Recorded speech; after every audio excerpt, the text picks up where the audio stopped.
तो अगर हम सेक्स के हेल्थ बेनिफिट्स की बात करें तो देखिए सेक्स हमारे अच्छा। हार्ट की हेल्थ के लिए बहुत अच्छा है, साथ ही साथ हमारे बीपी को रेगुलेट करता है। ओके।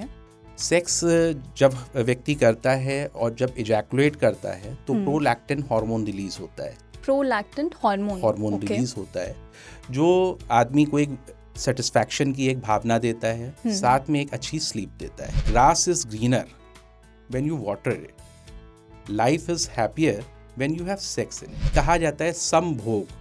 अगर आप इसकी शब्दावली पे ही गौर करो तो इसके शब्द से ही इसका अर्थ क्लियर हो जाता है कि सम मीन सामान एंड भोग मीन सुख। कि सामान्य तौर पे दोनों पार्टनरों को सुख प्राप्त होना चाहिए, वो एक अच्छी आइडियल सेक्स टाइमिंग हो सकती है। अगर किसी भी व्यक्ति का पीनिस साइज 2 इंचेस तक का भी है ऑन इरेक्शन तो बहुत काफी है फीमेल को सेटिस्फाई करने। कालात कर्मणाम योगोहीन मिथ्या अतिमात्र का अच्छा, सम्यक योगशच विज्ञेय हो, इसका अर्थ? रोग आरोग एक कारणम। यानी कि किसी भी चीज का अति योग, हीन योग या मिथ्या योग मीन्स आप उसे मिसयूज करेंगे तो वो आपके शरीर में रोग का कारण बनता है। ओके। सेम ये रूल आपका मैस्टरबेशन पे भी अप्लाई होता है कि ये जो जिंदगी है इसमें सेहत का होता रोज स्टाइल है और सारी प्रॉब्लम की जड़ ये बिगड़ा हुआ लाइफस्टाइल।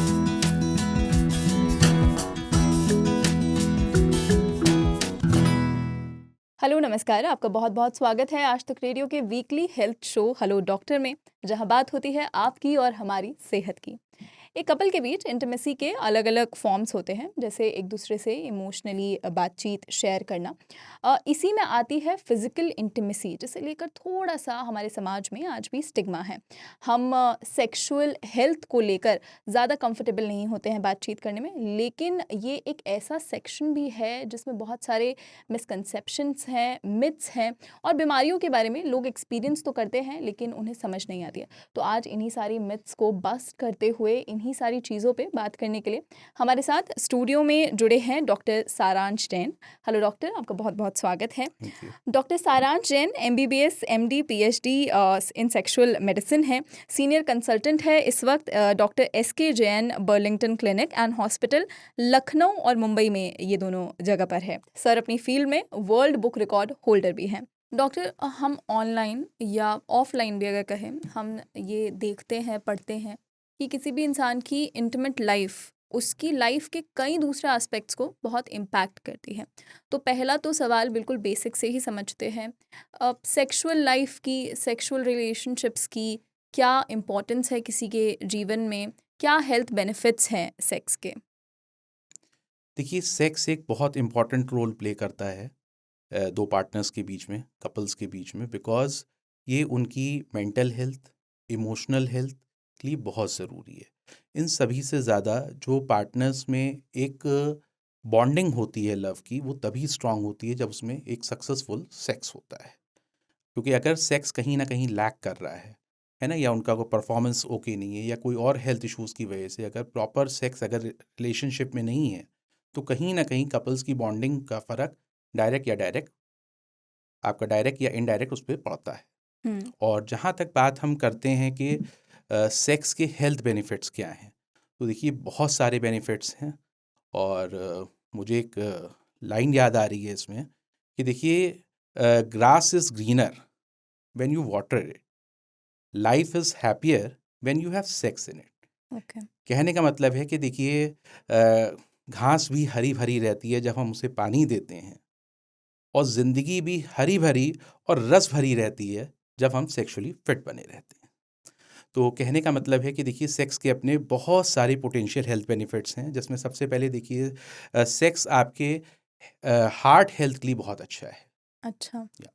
अगर आपके अगर आप वीक में अराउंड स्टडीज़ में देखा गया है कि अगर 2 टाइम्स इन अ वीक अगर आप सेक्सुअली इन्वॉल्व होते हैं अपने पार्टनर के साथ तो आपकी हार्ट हेल्थ बहुत अच्छी रहती है, okay. Incidence of heart diseases कम हो जाता है। हम्म। इसी के साथ आप सेक्स जो है वो आपकी बीपी को भी रेगुलेट करता ओके। है ना। और इसमें फिर क्या है कि सेक्स आपके इम्यून सिस्टम के लिए बहुत अच्छा है, बिकॉज जब आप सेक्सुअली इंडल्ज होते हैं तो IgA एंटीबॉडी रिलीज होती है, जो कि आपकी इम्यूनिटी पावर को स्ट्रांग बनाती है। IgA एंटीबॉडीज एंटीबॉडी या ये हमारी इम्यूनिटी को स्ट्रांग बनाती है, okay which plays a major role in the immunity power, okay है ना। सेक्स आपके जब आप सेक्स करते हो, है ना, तो आपको ऐसा स्टडीज में देखा गया है कि sex is a good form of exercise. Hmm men's में अगर हम देखें तो 4.1 कैलोरी पर मिनट बर्न होती है, अच्छा और वहीं अगर हम फीमेल्स में देखें तो 3.2 अराउंड पर मिनट फीमेल्स में कैलोरी बर्न कैलोरी होती बर्न है। होती तो है it is also a good form of exercise. Okay इसी के साथ जब आप सेक्स में इजैकुलेट करते हो तो आपका एक हार्मोन रिलीज होता है जिसे हम प्रोलैक्टिन हार्मोन बोलते हैं, जो कि आपको एक अच्छी स्लीप देता है, एक सेटिस्फैक्शन की एक भावना देता है। इसी के साथ जब सेक्स आपका होता है तो कई सारे हैप्पी हार्मोन्स रिलीज होते हैं, ओके जिसमें आपका majorly dopamine, hmm oxytocin, serotonin and endorphin. अगर हम डोपामीन की बात करें तो वी ऑल नो कि इट इज़ अ मोटिवेटर, हम्म है ना। ये हमको मोटिवेट करता है लाइफ में अपने गोल्स के लिए, ठीक है। एक सेटिस्फैक्शन और आपकी फील गुड की एक भावना देता है। हम्म ऑक्सीटोसिन जो हार्मोन रिलीज होता है, ये हमारे लव मेकिंग को और बॉन्डिंग को कपल्स के बीच में और स्ट्रांग करता है। ओके साथ ही साथ ऑक्सीटोसिन आपका जब रिलीज होता है तो आपका बीपी भी रेगुलेट करता अच्छा है ना। ये आपके लोअर ब्लड प्रेशर को मेंटेन करता है। हम्म और आपका जो सेरोटोनिन है, ये आपको एक अच्छी स्लीप देता है, आपकी अच्छी मेमोरी करता है ना। तो it is also very helpful. Okay साथ में जब एंडोर्फिन रिलीज होता है तो एंडोर्फिन कहते हैं कि it is a pain reliever, hmm है ना। तो अपने अपने बेनिफिट्स हैं इसमें। इसी के साथ मेंस में ये प्रोस्टेट कैंसर की रिस्क से हमको बचाता है। अच्छा या एंडोर्फिन्स नो नो आपका जब आप सेक्स करते हो हम्म तो प्रोस्टेट कैंसर के चांसेस की रिस्क कम हो कम जाती होती है। है या ओके तो it is also a good form of कि कह सकते हैं कि हमको ये डायरेक्ट या इनडायरेक्ट बहुत अच्छा बेनिफिट दे रहा है। ओके तो देखिए, लोगों को सेक्सुअल लाइफ पे अपने ध्यान देना चाहिए, है ना। और उनको, क्योंकि इसके बहुत सारे हेल्थ बेनिफिट्स हैं, तो अगर आप सेक्सुअली एक्टिव बने रहोगे तो ये सभी हेल्थ बेनिफिट्स को आप अपनी लाइफ में उसका फ़ायदा आप ले सकते हो, एंड जो आपको हेल्दी रहने में बहुत मदद करे। अच्छा डॉक्टर ये तो हमने हेल्थ बेनिफिट्स की बात कर ली अब टाइमिंग पर आते हैं बहुत से लोग इस चीज़ को लेके भी कंफ्यूज रहते हैं या ये कहें कि मिस इन्फॉर्म्ड भी हैं कि सेक्स की एक आइडियल टाइमिंग क्या होनी चाहिए देखिए, वैसे तो चेतना जी, मैं एक बात ये कहूँगा कि टाइमिंग के लिए, कि देखिए, communication is the best tool. कि आपको अपने पार्टनर से बात करनी चाहिए, कम्युनिकेट करना चाहिए कि जो है भई, आप whether you have achieve the orgasm, आप सेटिस्फाइड हो या नहीं हो। हम्म और आपको एक अच्छी आइडियल सेक्स टाइमिंग, मेरे हिसाब से जो मैं अपने पेशेंट्स को भी सजेस्ट करता हूँ और जो मैं देखता हूँ, कि वही हो सकती है कि जिसमें दोनों पार्टनर इक्विवेलेंट तौर पे ऑर्गेज़्म को अचीव करें। ओके देखिए, कहा जाता है समभोग। हम्म अगर आप इसकी शब्दावली पे ही गौर करो तो इसके शब्द से ही इसका अर्थ क्लियर हो जाता है कि सम मीन्स सामान एंड भोग मीन्स सुख। हम्म कि सामान्य तौर पे दोनों पार्टनरों को सुख प्राप्त होना चाहिए, वो एक अच्छी आइडियल सेक्स टाइमिंग हो सकती है। ओके बट 2006 में एक स्टडी हुई थी जर्नल ऑफ सेक्सुअल मेडिसिन में, तो उन्होंने कुछ पैरामीटर्स दिए इसके, कि जो कि ये सजेस्ट करता है कि अगर लेस देन 3 मिनट हम्म है ना, तो इट इज़ प्रॉब्लमेटिक। अच्छा और अगर 3 to 7 मिनट्स है, then hmm that is adequate. Okay और अगर 7 to 13 मिनट्स है, तो hmm that is desirable. Okay but अगर 10 to 30 मिनट्स है, तो इट्स टू लॉन्ग। अच्छा तो मतलब हमारे पास कम का भी आंकड़ा है और टू लॉन्ग का भी आंकड़ा जी है जी जी। ओके बट देखिए, क्या होता है कि अक्सर लोग जब इन पैरामीटर्स को देखते हैं, हमारे पास पेशेंट आते हैं, हम्म तो वो जब इन पैरामीटर्स को देखते हैं, मैं देखता हूँ कपल्स में कि दोनों पार्टनर सेटिस्फाई हो रहे हैं, everything is okay. But husband की क्या कंप्लेन होती है कि सर, मैं तो 13 मिनट से ज़्यादा लॉन्ग ही नहीं करता हूँ, मैं तो घड़ी देख के रिलेशन बना रहे हूँ। हम्म तो दैट इज़ रॉन्ग। हम्म आपको घड़ी देख के रिलेशन नहीं बनाना है, आपको ये देखना है कि आपका पार्टनर कितनी देर में सेटिस्फाई हो रहा है। हम्म अगर उसमें कहीं कोई प्रॉब्लम है तो उसके लिए बहुत अच्छे ट्रीटमेंट्स हैं, बहुत अच्छी आपकी थेरेपीज़ हैं, टेक्निक्स हैं। वो जब आप एक्सपर्ट से मिलेंगे है ना? तो अपने पार्टनर के अकॉर्डिंगली अपनी टाइमिंग को मैच कराइए, वही एक अच्छी और आइडियल सेक्स टाइमिंग आपके लिए हो सकती है। Basically, both the partners should get the equal level of pleasure and satisfaction by the end, right? So that is the ideal या duration. Okay. तो डॉक्टर, हमने सेक्स टाइमिंग्स की बात की, लेकिन आजकल की समस्या ये है कि दोनों ही पार्टनर्स अक्सर अपनी अपनी ज़िंदगियों में, अपनी अपनी इंडिविजुअल लाइफ में अलग अलग कारणों से काफ़ी बिजी भी रहते हैं। तो मतलब एक एक डिनर टेबल पे ही साथ आना काफ़ी मुश्किल हो जाता है। बहुत सारी चीज़ें हैं जो हमारे लाइफस्टाइल के कारण हमें इंडिविजुअली परेशान करती है, जैसे ओबेसिटी वगैरह की अगर हम बात करें। तो ऑल ओवर मैं आपसे समझना चाहती हूँ कि लाइफस्टाइल डिसऑर्डर्स किस तरह हमारी इंटीमेट लाइफ को इम्पैक्ट कर रहे हैं।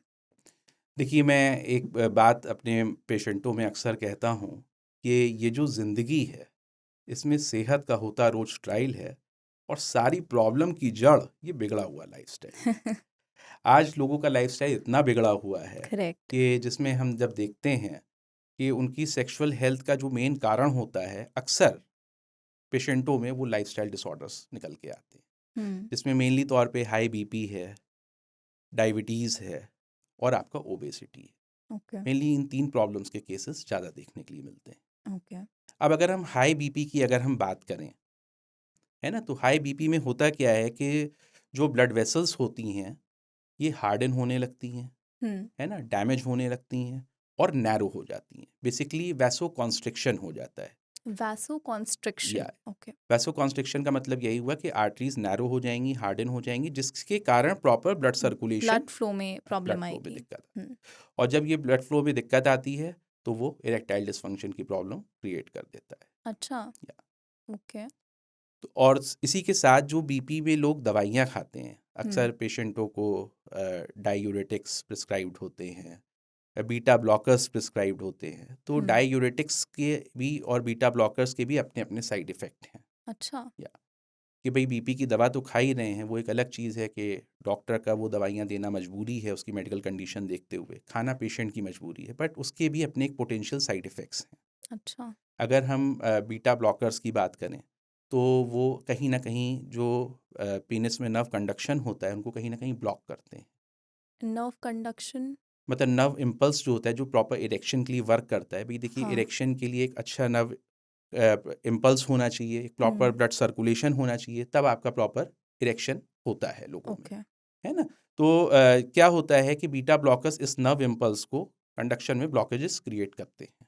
अच्छा। या मतलब बीपी तो कह सकते हैं कि ना सिर्फ बीमारी बल्कि उसकी दवाई भी आपकी सेक्सुअल लाइफ को इम्पैक्ट कर या रही है, बिगाड़ हैं, रही है। साइड इफ़ेक्ट्स हैं उसके। हम्म। साथ ही में अगर हम डायूरेटिक्स को देखें, हम्म। है ना, तो ये ब्लड में जिंक को कम करते हैं। हम्म। एंड टेस्टोस्टेरोन जो कि मेल सेक्स हार्मोन हम्म। है ना, टेस्टोस्टेरोन प्रोड्यूस होने के लिए जिंक की रिक्वायरमेंट होती है। हम्म। जब जिंक कहीं ना कहीं डेफिशिएंट हो जाएगा, हम्म। तो प्रॉपर आपका टेस्टोस्टेरोन प्रोड्यूस नहीं होगा। जब टेस्टोस्टेरोन प्रोड्यूस नहीं होगा, तो उसके इफ़ेक्ट्स आदमी की सेक्सुअल हेल्थ पे, है ना, इरेक्टाइल डिसफंक्शन के फॉर्म में देखने के लिए मिलते हैं। साथ ही साथ आपका लॉस ऑफ लिबिडो की प्रॉब्लम आ जाती है।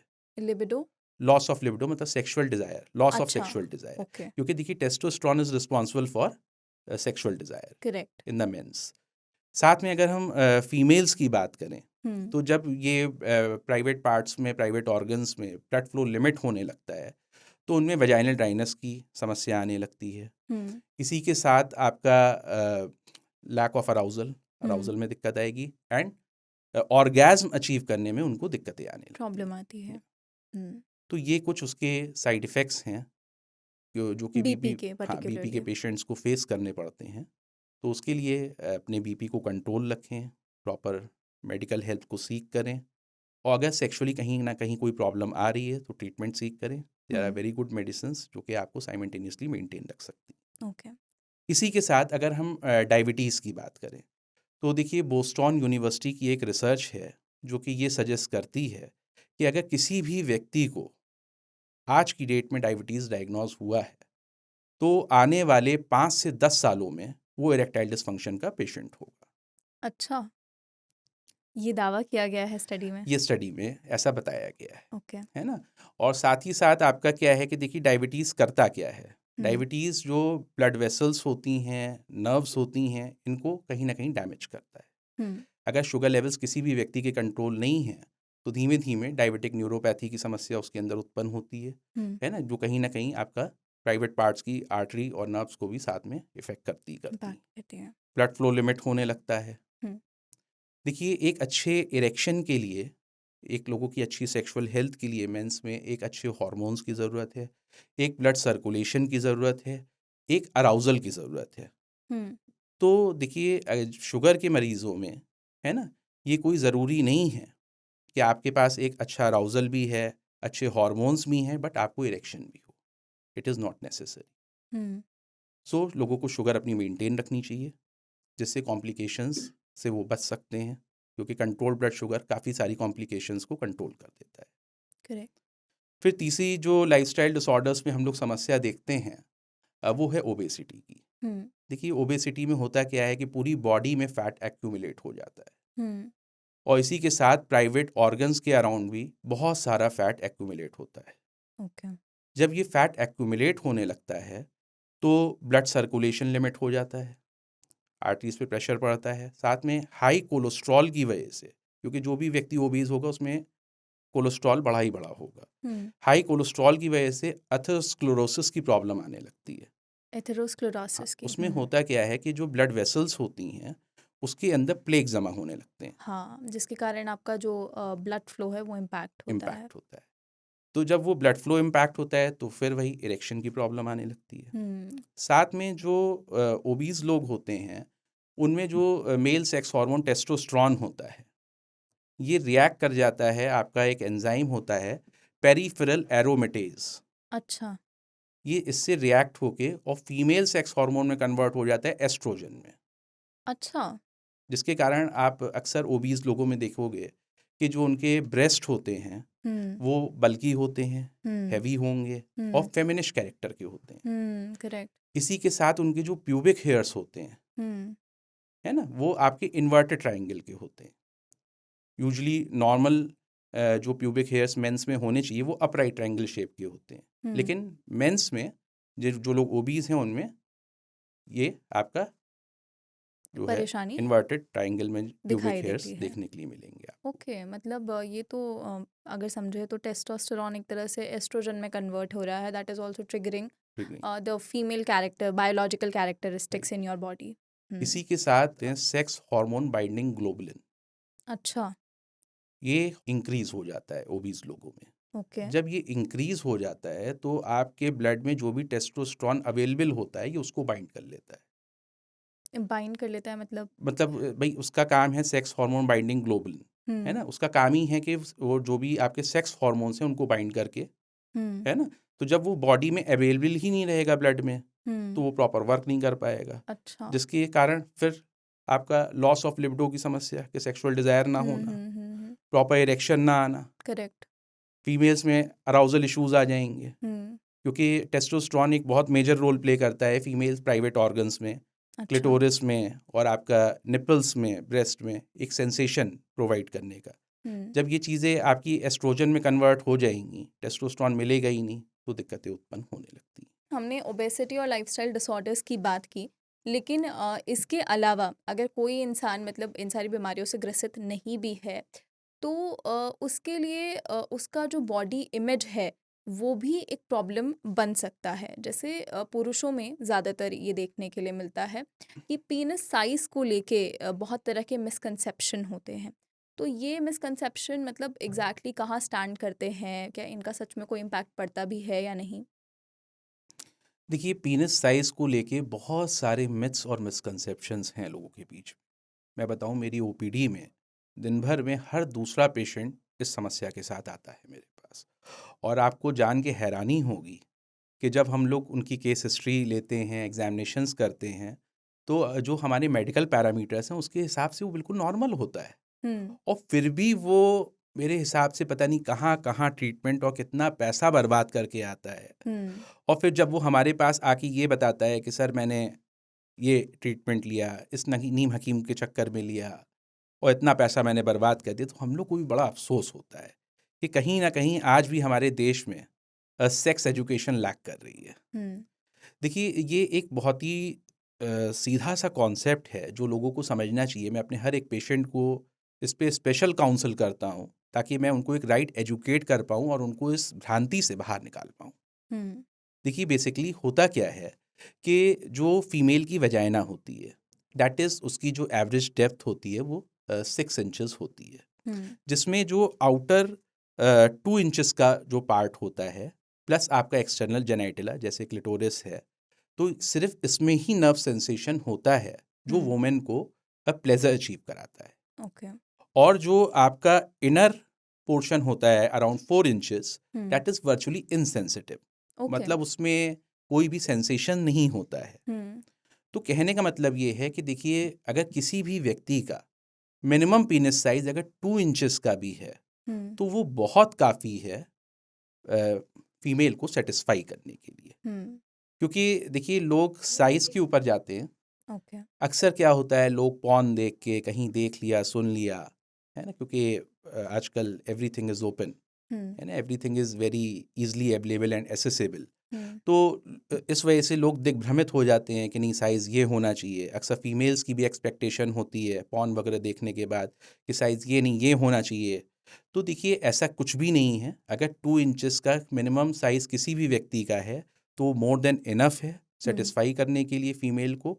और देखिए, साइज़ से ज़्यादा जो मैटर करता है, वो मैटर करता है आपका परफॉर्मेंस, हुँ, कि आपका परफॉर्मेंस कैसा है, आपके इरेक्शन में सस्टेनेबिलिटी कैसी है, आपकी जो टाइमिंग है, हुँ, इजैकुलेशन जो टाइम है आपका, वो आपके पार्टनर से मैच कर रहा है कि नहीं कर रहा है। हुँ, तो देखिए, लोगों को ये समझना चाहिए कि बिगर इज़ नॉट ऑलवेज़ बेटर। इसमें मैं आपको एक बहुत ही आश्चर्यजनक फैक्ट बताऊँ कि लोग बिग पेनिस के पीछे भागते हैं। अक्सर मेरे पास केसेज़ आते हैं कि जिन लोगों का पीनिस साइज़ 6 इंचेस का होता है और उनका पार्टनर परेशान होता है उनसे। हुँ, तो you will know to surprise. क्यों परेशान होता है? क्योंकि देखिए, जैसा मैंने अभी पहले ही बताया कि फीमेल की जो वजाइना की एवरेज डेप्थ होती है, that is around 6 inches. Correct, और जहाँ वजाइना एंड होती है, वहीं से नेक ऑफ द यूट्रस शुरू होता है, जिसे हम सर्विक्स बोलते हैं। करेक्ट, तो जब पीनिस जाके सर्विक्स पे हिट करता है, हुँ, अगर किसी भी व्यक्ति का 6 इंच का पीनिस है या उससे ज़्यादा है, तो जब वो हिट करता है, तो वुमेन को एक इमेंस पेन होता है। पेन होता है, तो वही प्लेज़र आपका कहीं न कहीं पेन में बदल गया। ओके, तो लोगों को समझना चाहिए कि बिगर इज़ नॉट ऑलवेज़ बेटर, हुँ, है ना? आप अपनी सेक्सुअल हेल्थ को, अपने परफॉर्मेंस को, अपने पार्टनर की एक्सपेक्टेशंस के हिसाब से मेंटेन कीजिए। कहीं अगर उसमें कोई कमी है, तो उसमें कोई शर्म या संकोच वाली बात नहीं है। आपको प्रॉपर मेडिकल हेल्प अपनी सीक करनी चाहिए हुँ। और आप अपना मनचाहा टाइमिंग, मनचाहा सस्टेनेबिलिटी, मनचाहा इरेक्शन आप पा सकते हैं। हम लोग अराउज़ल्स की बात कर रहे थे। इसी से जुड़ा एक सवाल मेरे ज़हन में ये आया कि किसी भी सेक्सुअल रिलेशनशिप में एक फ़ीमेल के लिए और एक मेल के लिए वो इंटिमेसी किस तरह अलग हो सकती है? देखिए, वैसे तो इस चीज़ में मैं यही कहूँगा कि मेंस में क्या है कि जब भी मेंस ऑर्गेज़्म अचीव करते हैं, तो उनका इजैकुलेशन हो जाता है, जिससे एक व्यक्ति को ये पता चल सकता है कि yes, he is satisfied. Correct. Female partner को ईज़िली समझ में आ जाता है कि yes, he has achieved the orgasm और ये इजैकुलेट हो चुके हैं और ये सैटिस्फाइड है। बट फीमेल्स का थोड़ा-सा कॉम्प्लिकेटेड है। हुँ, तो मेरे पास अक्सर ये पेशेंट्स आते हैं और वो उनका सवाल ये होता है कि सर, मेरा पार्टनर इतना शर्मीला है कि वो मेरे को बताता ही नहीं है कि क्या मैं सैटिस्फाइड हुई हूँ या नहीं हुई हूँ। तो सर, मैं कैसे इस चीज़ को जज करूँ कि वो सैटिस्फाइड हो गई हैं और वो वाक़ई में ऑर्गेज़्म अचीव कर चुकी हैं? क्योंकि आज भी देखिए, लोगों में कहीं न कहीं थोड़ा-सा पार्टनर्स के भी बीच में थोड़ा-सा शर्म और संकोच अभी भी एग्ज़िस्ट करता है करेक्ट। कि महिलाएँ खुल के अपनी बात नहीं कहती हैं कि हुँ, उनको ऑर्गेज़्म अचीव हुआ या नहीं हुआ। तो अक्सर ये क्वेरी मेरे पास आती है मरीज़ों के माध्यमों से। तो देखिए, मैं उनको एक टेक्नीक बताता हूँ कि जब भी देखिए, वैसे तो कम्युनिकेशन इज़ द बेस्ट की, कि आप अपने पार्टनर से कम्युनिकेट कीजिए और आप लोगों का रिलेशनशिप इतना ओपन अप होना चाहिए कि आप खुल के अपनी बात कह पाएँ, अपनी फीलिंग्स को एक्सप्रेस कर पाएँ। दैट इज़ मैं कहूँगा कि सबसे बेस्ट चीज़ है वो, कि जहाँ पे एक पार्टनर को दूसरे पार्टनर से अपनी फीलिंग्स शेयर करनी चाहिए कि भई मैं सैटिस्फाइड हुई हूँ या नहीं हुई हूँ। या आपका टाइमिंग शॉर्ट है, या इस हम्म वजह से मैं नहीं सेटिस्फाइड हो रही हूँ। अक्सर महिलाएं ये सोचती हैं कि शायद अगर मैंने अपने हस्बैंड को ये बात कोट कर दी हम्म तो कहीं उनकी ईगो हर्ट ना हो जाए, हम्म कहीं उनको खराब ना लग जाए, कहीं उनको बुरा ना लग जाए। ये चीज़ गलत है, ओके क्योंकि एक अच्छे इंटरकोर्स के लिए बहुत ज़रूरी है कि इक्विवेलेंट टाइम पे दोनों पार्टनर को ऑर्गेज़म अचीव होना चाहिए और सेटिस्फैक्शन होना चाहिए। हम्म उससे आपकी लव की बॉन्डिंग भी मजबूत होती है। खैर, कमिंग टू द पॉइंट, तो अक्सर एक मैं टेक्निक अपने पेशेंट्स को बताता हूँ कि देखिए, जब फीमेल ऑर्गेज़म अचीव करती हैं तो उनके ब्रेन में एक सीरीज़ ऑफ इवेंट्स होते हैं हम्म और उसी समय ऑक्सीटोसिन हार्मोन रिलीज़ होता है, ओके जिसके कारण वेजाइनल कॉन्ट्रैक्शंस होते हैं। करेक्ट हालांकि ये वेजाइनल कॉन्ट्रैक्शंस कुछ स्टडीज़ में देखा गया है कि बहुत कॉमन नहीं है। कुछ ऐसी भी परसेंटेज ऑफ फीमेल्स हैं जिनमें ये चीज़ एब्सेंट भी होती है, ओके बट मैक्सिमम में जो कि प्रेजेंट रहती है। तो उसमें जब ये वेजाइनल कॉन्ट्रैक्शंस होते हैं तो मेल को पीनस के अंदर, है ना, एक टिकलिंग सेंसेशन महसूस होता है, जो कि उनको ये महसूस होगा कि पीनस में कुछ हल्का सा ग्रिप कर रहा हम्म है ना। तो उससे वो इस चीज़ को समझ सकते हैं जज कर सकते हैं। कि उनका पार्टनर सेटिस्फाइड हो चुका है, इजैकुलेट कर चुका है और ऑर्गेज़म अचीव। डॉक्टर तो ये तो हमने एक्सपीरियंसेस पर, टेक्निक पर, हेल्थ बेनिफिट्स पर, सभी चीज़ों पर बात की। अब थोड़ा सा परेशानियों की तरफ आते हैं, जिसके अंदर सबसे पहला वर्ड जो मेरे जहन में आता है वो है मास्टरबेशन पुरुषों के लिए। काफ़ी मतलब अलग अलग तरह की बातें मास्टरबेशन को लेके सुनने पढ़ने में मिलती है। कुछ लोग कहते हैं कि बहुत हेल्दी है, कुछ लोग कहते हैं बहुत अनहेल्दी है, कुछ लोग कहते हैं कि इतनी बार अगर किया जाए तो हेल्दी है और अगर इससे ज़्यादा कर लिया जाए तो अनहेल्दी है। तो एग्जैक्टली कहाँ पर हम स्टैंड कर रहे हैं इसे लेके? देखिए चेतना जी, मैस्ट्रुबेशन बहुत ही ज़्यादा लोगों के बीच में कन्फ्यूजन है कि क्या करें क्या ना करें, कितना सही है कितना गलत है ना। देखिए, मैस्टरबेशन की जब हम बात करते हैं तो बहुत सारे मिथ्स और मिसकंसेप्शंस लोगों के बीच में फैले हुए हैं और कोई यही नहीं समझ पाता है कि मैं इसको कितना करूं, दिन भर में कितनी बार करूं, महीने में कितनी बार करूं। तो देखिए, इसमें एक चीज़ आपको जान के आश्चर्य होगा कि अभी भी रिसर्चेस इसके ऊपर चल रही हैं हम्म और मेडिकल साइंस ऐसे कोई भी फिक्स पैरामीटर्स नहीं देता है कि आप इतनी बार करोगे तो प्रॉब्लम होगी, इतनी बार करोगे तो प्रॉब्लम नहीं नहीं होगी। होगी। तो व्यक्ति को इसमें थोड़ा सा एक सेल्फ जज बनने की ज़रूरत है ना, कि कितना करने से उसके अंदर प्रॉब्लम आ रही है, कितना करने से नहीं आ रही है। उसके लिए मैं कुछ टिप्स दूंगा जिससे उनको एक डिसाइड करने में एक आसानी हो जाती है। और देखिए, वैसे तो मैस्टरबेशन के जो कि कोई मेडिकल फिक्स पैरामीटर्स नहीं है, लेकिन फिर भी मैंने अपनी पीएचडी के दौरान आयुर्वेद में ये चीज़ पढ़ी थी कि आयुर्वेद में कहा जाता है, एक संस्कृत का श्लोक है कि कालात कर्मणाम योगो हीन मिथ्या अतिमात्रका अच्छा, सम्यक योगशच विज्ञेय हो, इसका अर्थ? रोग आरोग एक कारणम। यानी कि किसी भी चीज़ का अति योग, हीन योग या मिथ्या योग मीन्स आप उसे मिसयूज करेंगे तो वो आपके शरीर में रोग का कारण बनता है। ओके। सेम ये रूल आपका मैस्टरबेशन पे भी अप्लाई होता है। हम्म मैस्टरबेशन में देखिए एक चीज़ आ जाती है, कंपल्सिव मैस्टरबेशन, हम्म कि लोग इसमें क्या होता है कि एक्सेसिव के लिए ऑब्सेसिव होने लगते हैं, हम्म है ना। तो जब आदमी एक्सेसिव के लिए ऑब्सेसिव होने लगता है तो प्रॉब्लम वहाँ से शुरू होती है ओके। कि जब आप अपनी डेली एक्टिविटीज़ छोड़ के, स्टूडेंट्स में बच्चे आते हैं हमारे पास, माता पिता खुद लेके आते हैं हम्म कि अपनी पढ़ाई लिखाई छोड़ के सिर्फ मैस्टरबेशन के एडिक्ट होते चले जा रहे हैं, हम्म अपनी डेली एक्टिविटीज़ को आप प्रॉपर वे में नहीं परफॉर्म कर रहे हो। इसी के साथ जो आजकल और भी मेजरली जो प्रॉब्लम लोगों में देखने के लिए मिल रही है कि मेरे पास कपल्स आते हैं कि आप विश्वास नहीं मानेंगे, 4-4 5-5 साल उनकी शादी को हो जाते हैं और सेक्सलेस मैरिज होती है। ओके। जब हम उनकी केस हिस्ट्री लेते हैं, हम डीप में जाते हैं, काउंसलिंग सेशंस करते हैं अपने पेशेंट्स के, तो उसमें रीज़न ये निकल के आता है कि वाइफ़ ये कहती है कि सर, ये मैस्टरबेशन के इतने एडिक्ट हैं कि इनको नॉर्मल सेक्स में वो प्लेजर ही नहीं आता है। ओके। मैं आपको एक इंटरेस्टिंग केस बताऊं, अभी हाल ही की बात है, एक हस्बैंड वाइफ मेरे पास आए, अराउंड 5 to 6 years उनकी शादी को हो चुके थे और वो बच्चा चाहते थे। अच्छा, बच्चा चाहने के लिए उन्होंने नेचुरल सेक्स का ऑप्शन नहीं अपनाया और ना ओके, ही उनके बीच कोई भी फिजिकल इंटीमेसी आज तक हुई है, ओके। मतलब जब तक वो मेरे पास आए थे। हुँ, और उन्होंने आईवीएफ का सहारा लिया बच्चा करने के लिए। और जब आईवीएफ उनका फेल हो गया तो उनके किसी नियर एंड डियर ने सजेस्ट किया कि आप डॉक्टर से मिलिए और आप लोग नेचुरली भी कंसीव कर सकते हैं। हुँ, तब वो केस मेरे पास आया और जब हम डीप में गए तो ये निकल के आया कि हस्बैंड को इतना ज़्यादा मैस्टरबेशन का एडिक्शन था कि उसको नॉर्मल सेक्स में वो प्लेजर आता ही नहीं है।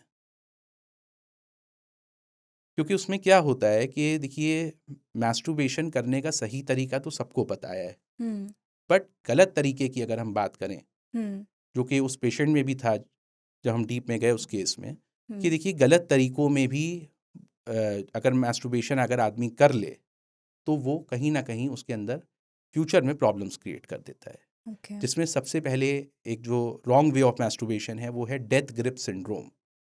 Death grip syndrome. हुँ, अब होता क्या है डेथ ग्रिप सिंड्रोम में कि आदमी इतनी टाइट ग्रिप के साथ मैस्टरबेट करता है हुँ, कि कहीं ना कहीं उसमें पीनस में सेंसेशन लॉस होने लगता है। ओके। उसको उतनी टाइटनेस की आदत पड़ जाती हुँ, है ना, कि जब वो नॉर्मल वजाइना इंटरकोर्स के लिए जाता है तो जब वो, भाई देखिए, vagina is highly elastic in nature, hmm, इतनी टाइटनेस आपको नहीं मिल सकती जितना आपको डेथ ग्रिप सिंड्रोम या आप गलत तरीके से जो मैस्टरबेट कर रहे हो। जब आपको उसी की आदत पड़ जाएगी, आपको ऑर्गेज़्म ही उतने टाइटनेस के साथ अचीव होगा, तो कहीं ना कहीं वो आपके अंदर प्रॉब्लम का कारण बनती है। जैसे हुँ, कि इस केस में हुआ हुँ। कि उसको इतनी टाइटनेस की आदत थी कि उसके बगैर उसका इरेक्शन ही नहीं आता है, उतना सस्टेन ही नहीं करता है। बेसिकली आपकी बॉडी एक गलत हैबिट, एक गलत यस। चीज़ लर्न कर रही है, जी आपका जी। ब्रेन गलत चीज़ पकड़ ले देखिए, रहा वो हम है। कहते हैं ना कि habit is the second nature of the man. Correct, हाँ। तो जब वो गलत तरीके को उसने अडॉप्ट कर लिया हुँ, तो वही चीज़ उसके अंदर आ गई कि भाई इतनी टाइट ग्रिप तो मिलेगी। जो उसका नेचुरल तरीका है, वो उसको प्लेज़र देता ही नहीं है। राइट। Correct, okay. और फिर जो है इससे लॉस ऑफ सेंसेशन की समस्या है। आपको एक टाइट ग्रिप की बहुत ज़्यादा आदत हो जाती है तो वो हुँ, कहीं ना कहीं आपके परफॉर्मेंस को इफ़ेक्ट करती है। हुँ, और आपको जब वो प्लेजर अचीव ही नहीं होगा तो मेरे हिसाब से मैरिड लाइफ में एक बहुत बड़ी समस्या खड़ी हो जाती है। खड़ी हो जाती है। तो अगर किसी को ऐसी कोई समस्या है तो उसके लिए वो मेडिकल हेल्प सीख करे। इसके लिए ट्रीटमेंट्स होते हैं, काउंसलिंग सेशंस होते हैं, जिससे इस प्रॉब्लम से बाहर आया जा सकता है। ओके। मुझे बहुत सॉरी फील हुआ अपने उस केस को देखने के बाद कि ये व्यक्ति 5-6 साल से इतना परेशान है हुँ, और उसको कोई मेडिकल हेल्प नहीं सीख हुई या उसने हुँ, खुद नहीं किया। ये मतलब आज उनकी वाइफ का कहना ये था, सर या तो इनको ठीक कीजिए और वरना मैं डिवोर्स फाइल कर दूँ। तो कहीं न कहीं शादी टूटने की भी एक बहुत बड़ी वजह बनती है। हुँ, इसी के साथ जो एक दूसरे रॉन्ग वे ऑफ मैस्टरबेशन की हम बात करते हैं, जो कि बहुत कॉमनली लोगों में देखने के लिए मिलता है, वो है prone masturbation. Okay. Prone masturbation में क्या होता है कि आदमी बेड पे उल्टा लेटकर अपने पीनस को मैट्रेस के अराउंड रब करता है, okay. Which is very much dangerous and harmful. This can result into a penile fracture. Hmm, क्योंकि जब आपका पूरा वेट मैट्रेस पे पड़ेगा, भाई पेनाइल ऑर्गन जो है हाईली सेंसिटिव ऑर्गन है, सेंसिटिव ऑर्गन उसमें है। कोई हड्डी तो होती नहीं है, करेक्ट। आर्टरी हैं, टिश्यूज़ हैं, नर्व्स हैं, वेन्स हैं, हुँ, डैमेज हो जाएंगी। और उसी में लोगों को बहुत हाई प्रेशर देने की आदत हो जाती है, ओके। तो विच कैन रिजल्ट इनटू आपका पेनाइल फ्रैक्चर। इसी के साथ अक्सर लोगों का जो नॉर्मल विकास होता है पीनस का, वो भी रुक जाता है इसकी वजह से। ओके। क्योंकि कहीं न कहीं नर्व्स कंप्रेस हो रही हैं, आर्टरीज़ कंप्रेस हो रही हैं, हुँ, तो वीनस लीकेज इश्यूज़ जो कि इरेक्टाइल डिसफंक्शन में देखने के लिए मिलता है, ये वाली प्रॉब्लम देखने के लिए मिलने लगती है। अक्सर पेशेंट्स में लिंग में छोटापन, पतलापन, टेढ़ापन की समस्या होती है। कहीं न कहीं उसके कारण उसके पीछे ये आपका wrong way of masturbation role play करता है। ओके। सो लोगों को चाहिए कि मैस्टरबेशन अगर आपको करना है तो आप उसके इतने एडिक्ट ना हो जाएं कि आपकी डेली एक्टिविटीज़ इफ़ेक्ट होने लगें। हुँ, आपकी मेंटल हेल्थ, आपकी फ़िज़िकल हेल्थ और आपकी सेक्सुअल हेल्थ, हुँ। अगर ये तीनों इफ़ेक्ट हो रही हैं तो ये आपके लिए एक अलार्मिंग सिचुएशन है, जिसको आपको किसी एक्सपर्ट से मिलके सही तरीके से एड्रेस करना एड्रेस चाहिए। करना चाहिए। हुँ। एडिक्शंस की बातचीत हो रही है, तो मास्टरबेशन से ही मिलता-जुलता है पॉर्न एडिक्शन। बहुत से लोगों को, और आई थिंक टीनेजर्स को भी काफ़ी ज़्यादा इसकी शिकायत होती है। एग्जैक्टली क्या है, क्या इसके नुकसान हो रहे हैं, इसके बारे में बताएं। कि देखिए एडिक्शन इज समथिंग कि you give up everything for one thing, and recovery is something you give up that one thing for everything. मेरा कहने का मतलब है कि जब व्यक्ति को किसी भी चीज़ का एडिक्शन होता है तो वो कहीं ना कहीं बहुत सारी अच्छी चीज़ों को दांव पे लगा देता है एक गंदी चीज़ के लिए। करेक्ट। और वही जब वो रिकवर करता है तो वो उस एक गंदी चीज़ को छोड़ देने पे उसको जो उसकी लाइफ की और अच्छी चीज़ें हैं वो प्राप्त हो जाती है। जैसे उसकी हेल्थ, उसकी रिलेशनशिप, जो कि सबसे ज़्यादा पॉर्न अडिक्ट व्यक्ति में दिक्कत करती है हम्म। कि कहीं ना कहीं उसकी हेल्थ बहुत ज़्यादा इफेक्टेड होती है जो भी व्यक्ति पॉर्न एडिक्ट होता है, और उससे भी ज़्यादा उसका रिलेशनशिप इफेक्ट होता है ना। अब देखिए पॉर्न एडिक्शन के लिए मैं कहूँगा कि आप प्रिजन विथ की इनसाइड। हम्म। हालांकि मैं आऊँगा अभी इस बात पे कि ये एक ऐसा प्रिजन है कि जिसकी चाबी उसके अंदर ही है। ओके। खैर उसको अभी मैं we will talk later on that. तो देखिए पॉर्न एडिक्शन करता क्या है हमारे ब्रेन में। हम्म। देखिए पॉर्न एडिक्शन जो होता है ये जो भी व्यक्ति पॉर्न एडिक्ट होता है उसके ब्रेन में कहीं ना कहीं ग्रे मैटर को डिप्लीट कर देता है। ओके। और ये ग्रे मैटर हमारे बिहेवियर और मूड के लिए रिस्पॉन्सिबल होता है। हम्म। जब वो डिप्लीट होने लगता है तो मूड और बिहेवियर ये जब इफ़ेक्ट होते हैं तो व्यक्ति पर्सनली खुद में इतना परेशान हो जाता है कि उसको चिड़चिड़ापन रहना, इतना ज़्यादा एडिक्शन हो जाना कि वो अपनी डेली एक्टिविटीज़ को नहीं कर पा रहा, कहीं ना कहीं वो डिप्रेशन की तरफ भी जाने लगता है। नमनेस एक फील हाँ, होनी शुरू हो कि जाती है। अपनी ही दुनिया में वो हैं हम्म। और पॉर्न के इतने ज़्यादा एडिक्ट होते चले जा रहे हैं हम्म। कि ना खाने का होश है ना पीने का होश है। हम्म। आजकल हम देखते हैं कि यंगस्टर्स आते हैं हमारे पास कि उनके पेरेंट्स स्पेशली लेके आते हैं कि रात रात भर साहब मोबाइल में बिजी हैं हम्म। और क्या चल रहा है, पॉन। तो कहीं ना कहीं वो उनकी फिजिकल हेल्थ, मेंटल हेल्थ इससे बहुत ज़्यादा इफेक्ट होती आपके है। पास कोई ऐसा एक्सट्रीम केस आया है? जी, मेरे पास बहुत सारे जो बच्चे होते हैं, ख़ास तौर से कोविड के बाद से इसकी तादाद बहुत ज़्यादा बढ़ गई है। अच्छा। क्योंकि कोविड के बाद से लोगों के लिए, बच्चों के लिए मोबाइल बहुत ईज़िली अवेलेबल है, क्योंकि हम्म। सारी चीज़ें आजकल कल्चर में है वो कि होमवर्क भी मोबाइल पे आ रहा है, नोट्स भी करेक्ट। मोबाइल पे आ रहे हैं। अक्सर जो है कोविड के दौरान, है ना, क्लासेस आपकी ऑनलाइन चल रहे हैं, तो खैर पेरेंट्स की भी मजबूरी है उसको देना। बट अगर कोई, जो मैं अपने पेशेंटों में भी ये सजेस्ट करता हूँ कि अगर कोई पेरेंट अगर अपने बच्चे को मोबाइल दे रहा है तो एक कीन आई रखे इस चीज़ के हम्म। ऊपर कि बच्चा क्या देख रहा है। हम्म। साथ में कुछ फ़िल्टर्स होते हैं, है ना, कि आप इन चीज़ों को ब्लॉक कर सकते हैं बच्चे को देने से पहले। ठीक है, तो इन सब चीज़ों से बचा जा सकता है। साथ में देखिए जो पॉर्न होता है ये हमारे ब्रेन में हमारे न्यूरल पाथवे को कम्प्लीटली चेंज कर देता है। अच्छा। और इस पॉर्न एडिक्शन का जो इफ़ेक्ट होता है वो कहीं ना कहीं बच्चों पे तो पड़ता ही है, और साथ में रिलेशनशिप के लिए ये बहुत बड़ी दिक्कत बन गया है हम्म। कि जो भी व्यक्ति जब पॉर्न एडिक्ट होने लगता है हम्म। तो चाहे वो है ना, या अगर या उसका पार्टनर अगर पॉर्न एडिक्ट है तो उसकी एक्सपेक्टेशंस बदल जाती हैं अपने पार्टनर को लेके, करेक्ट। जो कि यूजली आपका रियल लाइफ में it is not possible. Hmm. भाई real beauty is in real sex, not in hmm. The reel sex. Hmm. अक्सर लोग रियल सेक्स को छोड़ के उस रील सेक्स, वो इमेजिनरी दुनिया में जो है अपने आप को ले उससे जाते हैं, अटैच कर देते हैं अटैच कर खुद को। लेते हैं और समझते हैं कि ये रियलिटी है। हम्म। जबकि लोगों को ये समझना चाहिए कि जैसे बॉलीवुड मूवीज़ होती हैं कि एवरीथिंग इज़ नॉट रियल। हम्म। वो चीज़ रियलिटी में जो उसमें एक्शंस दिखाते हैं, जो स्टंट्स दिखाते हैं, actually it is not possible in the real life. Same चीज़ लोगों को पॉर्न में समझना चाहिए कि पॉर्न जो भी दिखाया जा रहा है या जो भी लोग देखते हैं वो highly scripted and editable content होता है। हम्म। इवन जो पॉर्न स्टार्स भी होते हैं, है ना, अब अगर मेल्स की हम बात करें, उनके साइजेस, उनके पीनिस साइज के बेस पे उनका सिलेक्शन होता है। हम्म। फीमेल्स में बॉडी शेप के बेसिस पे उनका सिलेक्शन होता है। तो होता क्या है पॉर्न एडिक्शन में कि एक पार्टनर की एक्सपेक्टेशन बिल्कुल वही हो जाती है जो वो पॉर्न में देखता है। हम्म। और देखिए जब पॉर्न व्यक्ति देखता है तो कहीं ना कहीं हमारे ब्रेन में डोपामीन रिलीज होता है, ओके। और कहा जाता है डोपामीन बेगेट्स डोपामीन। मतलब। मतलब डोपामीन बेगेट्स डोपामीन का मतलब ये है कि जब देखिए आप पॉर्न देखते हैं तो डोपामीन हार्मोन कहीं ना कहीं आपकी क्रेविंग को और बढ़ाता है।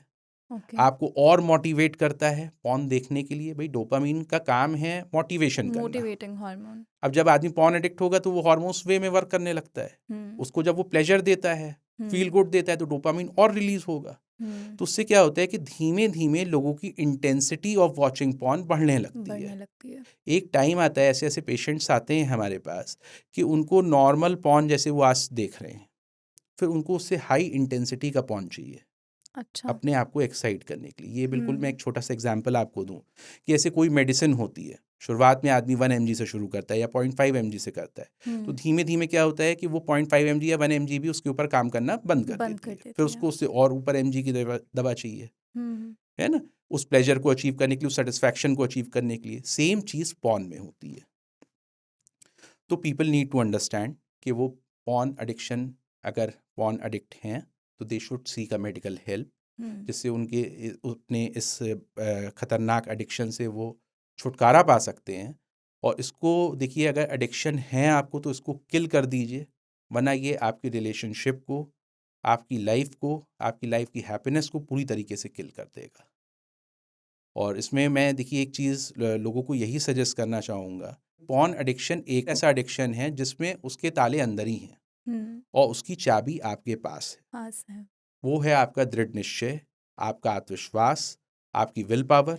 अगर आप चाहें तो उसको छोड़ सकते हैं, हम्म। और इसको छोड़ दीजिए अगर आप इस एडिक्शन से ग्रसित हैं, है ना, वरना फिर ये आपके रिलेशनशिप को पूरी तरीके से कम्प्लीटली डिस्ट्रॉय कर देगा। आजकल डिवोर्सेस के भी ये बहुत मेजर कारण बनता है, क्योंकि पेशेंट्स हमारे पास आते हैं कि हस्बैंड वाइफ आ रहे हैं कि साहब sexless marriages, again sexless marriages उनमें देखने के लिए मिलती हैं। क्यों? क्योंकि हस्बैंड या वाइफ दोनों में से कोई भी एक पॉर्न एडिक्ट इतना ज़्यादा है कि उसको वही इंटेंसिटी वाला, एक अनरियलिस्टिक एक्सपेक्टेशन सेट हो गई है लाइफ में, राइट, जो अचीव नहीं हो पा जो रही अचीव है। नहीं। हम्म। और फिर जब वही इंटेंसिटी उनको चाहिए अपने आप को एक्साइट करने के लिए ताकि वो परफॉर्म प्रॉपर कर पाएँ, हम्म। पेशेंट तो ऐसे ऐसे आते हैं कि वाइफ कहती हैं कि सर ये ड्यूरिंग रिलेशन ये मोबाइल देखते रहते हैं और रिलेशन हो रहा है, हम्म। तो सर मैं क्या कोई डमी हूँ कि कहीं कोई इमोशनल बॉन्डिंग नहीं है, कहीं कोई फिजिकल नीड की कोई बात नहीं है, अगला आदमी पॉर्न देख के एक्साइट हो रहा है और मेरे साथ रिलेशन बना रहा है। हम्म। तो these things are not good, है ना। पॉर्न का इस्तेमाल उतना ही करें जितना आवश्यक है। नो डाउट पॉर्न के कुछ अपने पोटेंशियल बेनिफिट्स भी हैं। अच्छा। ये एक न्यूली वेडेड कपल्स के लिए एक रोड मैप हो सकता है हम्म। कि जिनको नहीं जानकारी होती है इंटीमेसी के बारे में, उनको गाइड कर सकता है। बट जैसा आपने बोला कि किसी भी चीज़ का ओवर कंजप्शन जी, आपको थोड़ा सा भ्रमित कर देता है। Excessiveness of the everything is harmful. बातचीत के दौरान और 3 टर्म्स हैं जो मुझे एकदम स्ट्राइक करती है, जैसे ड्रिम स्टेरॉइड्स, अल्कोहल और सिगरेट्स। अल्कोहल सिगरेट पे तो हम आराम से बात करेंगे, पहले स्टेरॉइड्स को लेते हैं। बहुत से लोगों का ये कहना है कि स्टेरॉइड इनटेक से भी आपकी जो सेक्सुअल लाइफ है उस पे इम्पैक्ट होता है, क्या ये सच है? जी, ये बात 100% सही है। हम्म। और मार्केट में ये एनाबॉलिक स्टेरॉइड्स या जिम स्टेरॉइड्स एक लेमैन लैंग्वेज में होते हैं, करेक्ट। है ना। और ये मार्केट में आपका इमेज एनहांसिंग परफॉर्मेंस के नाम से भी बिकते हैं। कई सारे हेल्थ प्रोडक्ट्स इसको बेचते हैं, जिसमें होता क्या है कि बेसिकली आपका टेस्टोस्टेरोन मिक्स होता है। अच्छा। और जब आप टेस्टोस्टेरोन बाहर से लेना शुरू कर देते हैं apart from your body production, तो वो धीमे धीमे क्या करता है कि टेस्टोस्टेरोन प्रोड्यूस करना बंद कर देता है। अच्छा, मतलब आपका नेचुरली जो प्रोडक्शन है जी, वो बंद होता है। एक्चुअली ये करता क्या है कि ये आपके ब्रेन में, हम्म। है ना, जो पिट्यूटरी ग्लैंड होता है, हम्म। वो उसको इनहिबिट कर देता है, जिससे हम्म। वो एफएसएच एंड एलएच हार्मोन बनाना बंद कर देता है। अच्छा। क्योंकि टेस्टोस्टेरोन बाहर से आ रहा होता है, तो ब्रेन करेक्ट। को ही लगता है कि टेस्टोस्टेरोन की कमी पूरी हो रही है, तो मेरे को ओ। प्रोड्यूस करने की ज़रूरत नहीं है। Hmm. But you can't fool your brain, okay. है ना। तो क्या होता है कि टेस्टोस्टेरोन प्रोड्यूस करने के लिए एफएसएच एंड एलएच हार्मोन की रिक्वायरमेंट होती है। रिक्वायर होता है। और वो जब आपका बॉडी में लैक करने लगता है, तो हम्म। टेस्टोस्टेरोन नेचुरल प्रोडक्शन बंद हो जाता है। ओके। फिर वहाँ से समस्याओं का सिलसिला शुरू होता है हम्म। कि जब टेस्टोस्टेरोन वो प्रोड्यूस नहीं कर रहा है, हम्म। तो क्या होता है, लोगों में सेक्सुअल प्रॉब्लम शुरू हो जाती हैं, फर्टिलिटी इश्यूज शुरू हो जाते हैं। और साथ ही साथ आपका जैसे इरेक्टाइल डिसफंक्शन का इशू है, लॉस ऑफ लिबिडो का इशू है। अक्सर देखिए होता क्या है कि जो आजकल का युवा है वो अक्सर फिल्म स्टार्स को देख के और बड़े बड़े बॉडी बिल्डर्स को देख के वैसे ही अपनी बॉडी पाना चाहता है, और उसके पीछे जब वो जाता है तो जिम ट्रेनर्स अक्सर उनको एक शॉर्टकट तरीका दे देते हैं, जो है आपकी जिम स्टेरॉइड्स, हम्म जो कि लोगों की फर्टिलिटी हेल्थ, सेक्सुअल हेल्थ को जब इफ़ेक्ट करना शुरू करती हैं, साथ ही साथ बॉडी के अन्य ऑर्गन्स को भी इफ़ेक्ट करती हैं। हम्म आप जो भी लोग ये जिम स्टेरॉइड्स लेते हैं उनमें बैल्डनेस की दिक्कत होती है, धीमे धीमे उनके अन्य बॉडी के ऑर्गन्स इफ़ेक्ट होने लगते हैं, पिंपल्स की समस्या आने लगती है उनके अंदर, हम्म है ना? और जब टेस्टोस्टेरोन प्रोड्यूस नहीं होगा तो और भी ज़्यादा दिक्कतें आएंगी, ओके और यही टेस्टोस्टेरोन एस्ट्रोजन में कन्वर्ट होने लगता है। तो फिर क्या होता है कि फीमेल्स वाले सारे लक्षण मेल्स के अंदर आने लगते हैं, जैसे ब्रेस्ट बल्की होने लगेगा, हम्म प्यूबिक हेयर्स इन्वर्टेड ट्रायंगल में आने लगेंगे। तो ये सारी चीज़ें बहुत ज़्यादा लोगों में प्रॉब्लम क्रिएट करती हैं, और किसी भी व्यक्ति को ये जिम स्टेरॉइड्स का सहारा नहीं लेना चाहिए। अगर उनको नेचुरली अपनी बॉडी को बनाना है तो उनको नेचुरल रेमेडीज़ को अपनाना चाहिए। वो चीज़ ज़्यादा अच्छी और बेहतर रहती है, क्योंकि जिम स्टेरॉइड्स जब हार्मोनल इम्बैलेंसेस क्रिएट कर देते हैं हम्म तो कहीं ना कहीं उनके फर्टिलिटी इश्यूज जो क्रिएट होते हैं वो आगे उनकी फ्यूचर जनरेशन में भी जाती है। हम्म इसमें देखिए एक मैं आपको बहुत ही फेमस पैराडॉक्स के बारे में बताऊं कि जैसे जैसे आदमी खूबसूरत होने के लिए टेस्टोस्टेरोन का प्रयोग बाहर से करता है, वैसे वैसे उसकी प्रजनन क्षमता कम होती चली जाती है। ओके तो पीपल नीड टू अंडरस्टैंड कि इसके अपने बहुत सारे पोटेंशियल साइड इफ़ेक्ट्स हैं, तो जिसके चक्कर में आपको नहीं पढ़ना चाहिए। साथ ही साथ इसमें ये है कि अगर बाय द वे आपने जिम स्टेरॉइड्स ले भी लिए हैं तो there is nothing to worry. Hmm अगर आप इसे छोड़ देते हैं हम्म तो आपका 4 से 12 महीने के अंदर आपकी बॉडी फिर दोबारा टेस्टोस्टेरोन प्रोडक्शन को रीगेन कर लेती है, ओके जिससे आप अपनी एक नेचुरल लाइफ लीड कर सकते तो डॉक्टर स्टेरॉइड्स की तो हमने बात की, अब चलते हैं हमारे next word that is cigarettes पे। लोग स्मोकिंग तो करते ही हैं और आजकल तो दिल्ली की तो बात करें तो AQI इतना खतरनाक पहुंचा हुआ है। हैं। क्या इम्पैक्ट करता है स्मोकिंग सिगरेट?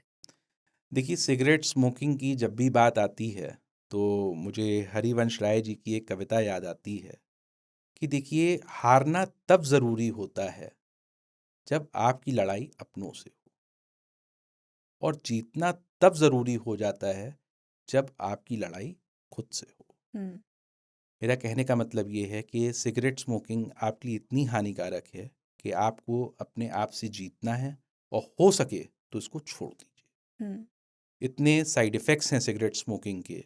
देखिए, बेसिकली सिगरेट करता क्या है? सिगरेट एक देखिए लाइसेंस पॉइज़न है, जो कि एक बहुत ही पावरफुल वैसोकॉन्स्ट्रिक्टर है, जिससे आपके प्राइवेट ऑर्गन्स में प्रॉपर ब्लड सर्कुलेशन नहीं हो पाता, जो हम्म कि कहीं न कहीं रिज़ल्ट करता है इरेक्टाइल डिस्फंक्शन में। और देखिए सिगरेट का जो स्मोक होता है, उसमें जो हार्मफुल केमिकल्स होते हैं, लाइक आपका अमोनिया है, कार्बन मोनोऑक्साइड है।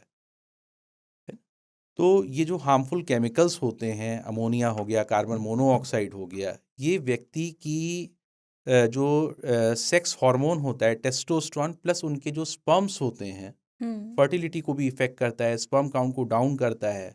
अच्छा इवन आपका ये जो स्मोक के केमिकल्स की वजह से जो हमारा एक जेनेटिक मटेरियल होता है, जिसको बिल्डअप करने में बहुत बड़ा रोल होता है, like vitamin B12 and folic acid, इसको डिप्लीट कर देता है। अच्छा तो कहीं न कहीं उसकी वजह से जो आपके आगे बच्चे होंगे या जो आपकी फ्यूचर कॉपीज़ DNA की बन रही हैं, वो भी इफ़ेक्ट होती हैं। हम्म ब्रिटिश जर्नल की स्टडीज़ में पाया गया है कि एक सिगरेट भी अगर आप पीते हैं तो वो कहीं न कहीं आपके DNA को इफ़ेक्ट कर रहा होता है। ओके और ऐसा भी देखा गया है कि जो लोग सिगरेट पीते हैं, उनके जो बच्चे होते हैं, वो भी आगे कम स्पर्म काउंट के साथ पैदा होते हैं। ओके तो देखिए, सिगरेट आपकी सेक्सुअल लाइफ के लिए कहीं न कहीं बहुत दिक्कत वाली चीज़ है। सेक्सुअल लाइफ कह लें या आपकी ऑल ओवर हेल्थ कह लें। क्योंकि देखिए, सिगरेट स्मोकिंग, लोगों को लगता है कि सिगरेट पिएँगे तो शायद सिर्फ़ फेफड़े ख़राब होंगे, हम्म जबकि ऐसा नहीं है। आखिरी आता है हमारे पास अल्कोहल। जिसको लेकर लोग अक्सर ये कहते हैं कि अच्छा ठीक है, एक पेग ले लेते हैं तो वो हार्मफुल नहीं होता, बल्कि बहुत से लोग तो हेल्दी भी मानते हैं।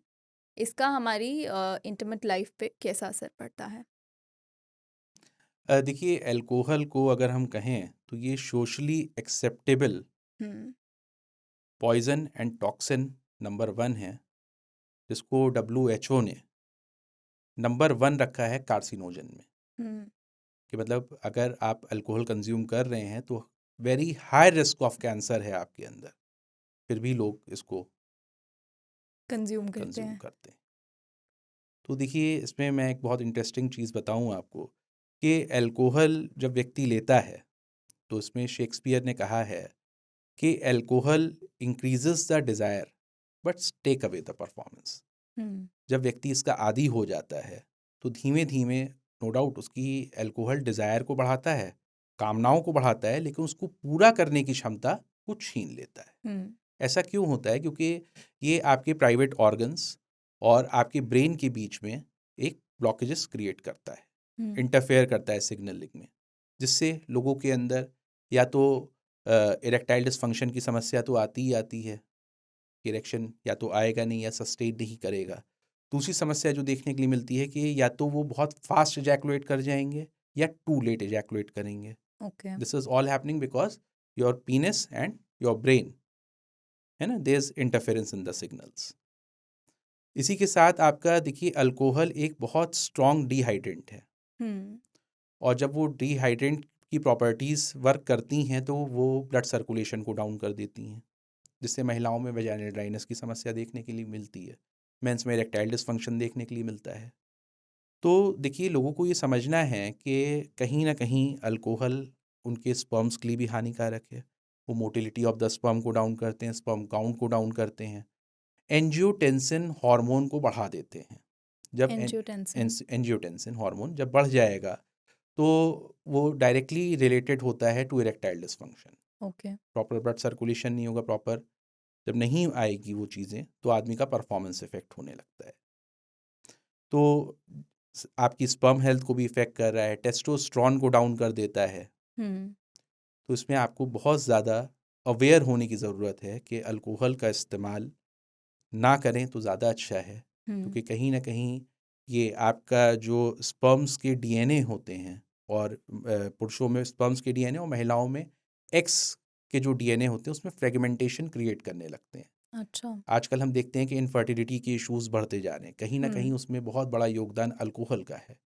क्योंकि जब वो डीएनए में फ्रेगमेंटेशन क्रिएट कर देते हैं तो या तो कंसीवमेंट होगा नहीं, और हुँ, अगर हो गया तो मिस कैरेजेस के चांसेस बढ़ बढ़ जाते हैं। जाते हैं। हुँ, साथ ही साथ महिलाएं अगर ड्यूरिंग प्रेगनेंसी कंज्यूम कर रही हैं या पहले भी कंज्यूम करती आई हैं तो बर्थ डिफेक्ट्स के चांसेस बढ़ जाते हैं। किसके? बर्थ डिफेक्ट्स, बर्थ हाँ, डिफेक्ट्स के। अक्सर आपने देखा होगा कि बच्चे बर्थ डिफेक्ट्स के साथ या हुँ, कंजेनाइटल हुँ, हुँ, एबनॉर्मलिटीज़ के साथ पैदा होते हैं। हुँ, कहीं ना कहीं उसमें अल्कोहल का भी योगदान है। ओके। तो इसलिए जहाँ तक हो सके इस अ, नशे को छोड़ दीजिए, छोड़ दीजिए बिल्कुल। क्योंकि it is affecting your sex life, your fertility health. अगला सवाल, और डॉक्टर, हम लोगों ने कई तरह के एडिक्शंस पे बात की।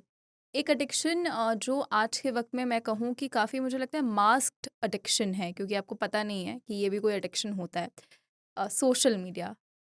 बहुत से लोग हैं जो दिन भर, जिनका कंज़प्शन जो है सोशल मीडिया का ऑलमोस्ट पूरा-पूरा दिन अब तो होने लग गया है।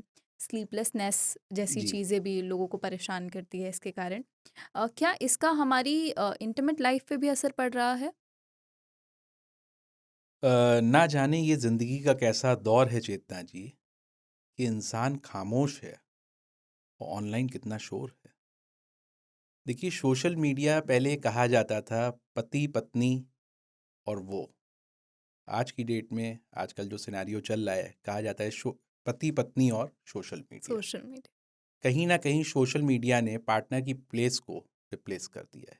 हुँ, आजकल लोगों के पास समय ही नहीं है आपस में बात करने का, एक दूसरे की प्रॉब्लम समझने का, एक दूसरे को अंडरस्टैंड करने का। पेशेंस लेवल कहीं ना कहीं सोशल मीडिया हमारा किल कर रहा है, कि लोगों का पेशेंस लेवल वो नहीं रह गया है, जिसके कारण उनकी कहीं ना कहीं रिलेशनशिप की बॉन्डिंग, लव की बॉन्डिंग मजबूत नहीं हो पा रही है। हुँ, देखिए, लोगों को समझना चाहिए कि social media is not free. ये कहीं न कहीं आपके फ़ोकस को कॉस्ट कर रहा है, आपको हुँ, कॉस्ट कर रहा है। जब भी कोई चीज़ फ्री होती है, then you are the product. Correct. So people need to understand कि सोशल मीडिया देखिए हमें उपयोगी कम, रोगी ज़्यादा बना रहा है। हुँ, लोगों को मैं देखता हूँ आजकल जो लोग सोशल मीडिया में ज़्यादा इंडल्ज रहते हैं कि उनको लाइक्स नहीं आ रहे, उसकी एंग्जाइटी, फॉलोअर्स नहीं बढ़ रहे, उसका डिप्रेशन, और कहीं ना कहीं कमेंट्स अच्छे नहीं आ रहे, उसका स्ट्रेस। हुँ, तो अगर हम देखें तो कुछ उनके साथ हैपन भी नहीं ऐसा हो रहा है कि और इतना बड़ा डिप्रेशन का कारण बनता जा रहा है। करेक्ट। तो लोगों को ये समझना चाहिए कि सोशल मीडिया का उपयोग उतना ही करें कि आप और आपका रिलेशनशिप उपयोगी बने, ना कि रोगी बने। करेक्ट। क्योंकि मैं देखता हूँ कि अगर कोई कपल किसी की वेकेशन की फ़ोटोज़ देख ले, तो उनके घर में कलेश का एक मुद्दा बन जाता है वो।